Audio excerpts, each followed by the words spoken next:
തുടക്കം തന്നെ കനി എന്ന പെൺകുട്ടിയുടെ ആത്മഹത്യയായിരുന്നു. മറ്റൊരു ഭാഗത്ത് നമ്മുടെ നായകൻ്റെ ഫ്ലക്സീനും.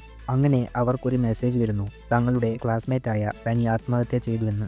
ഈ മരിച്ച കനി ഒരു കാലത്ത് രോഹൻ്റെ കാമുകിയായിരുന്നു. അങ്ങനെ അവർ മരിച്ച വീട്ടിലെത്തുന്നു. അവിടെ വെച്ച് രോഹൻ കനിയുടെ ഒരു ക്ലിപ്പ് എടുക്കുന്നുണ്ട്.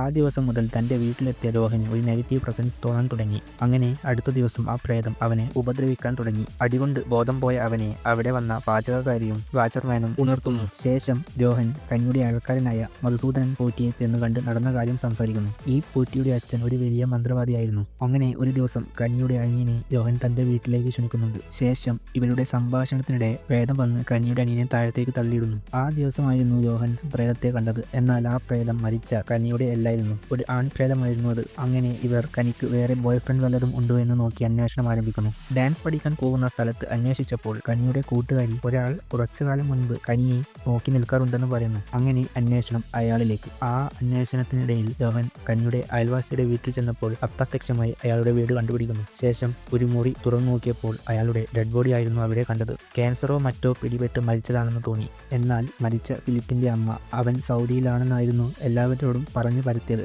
ആ രഹസ്യം കണ്ടുപിടിച്ച രോഹനെ അവൾ അടിച്ചു താഴിടുന്നു. അവന് കനിയോട് ഭയങ്കര പ്രേമമായിരുന്നു എന്നും മരിക്കുമ്പോൾ അവളുടെ ചിലങ്ക ഇട്ടിട്ടായിരുന്നു അവൻ മരിച്ചതെന്നും അതുകൊണ്ട് തന്നെ അവന്റെ ആത്മാവ് എവിടെയും പോവില്ല എന്നും പറയുന്നുണ്ട്. ഈ ഒരു ആത്മാവ് രോഹനെ പിന്തുടരാൻ കാരണം കനിയുടെ വീട്ടിലുണ്ടായ ഒരു ക്ലിപ്പ് അവൻ എടുത്തത് കൊണ്ടായിരുന്നു. അങ്ങനെ ആ സ്ത്രീ അവനെ കുഴിച്ചുമൂടാൻ കുഴി ഒഴുക്കുന്ന സമയം നോക്കി മധുവേട്ടൻ അവനെ രക്ഷിക്കുന്നു. ശേഷം ആ ചിലങ്ക ആ കാലിൽ നിന്നും എടുത്തു മാറ്റിയാൽ അവന്റെ പ്രേതം ഈ ഭൂമി വിട്ടു പോകുമെന്ന് പറയുന്നു. അങ്ങനെ നാടകീയ രംഗങ്ങൾക്കൊടുവിൽ ആ കാല് മുറിച്ചു മാറ്റി ആ പ്രേതത്തെ ഭൂമിയിൽ ഇല്ലാതെയാക്കുന്നു.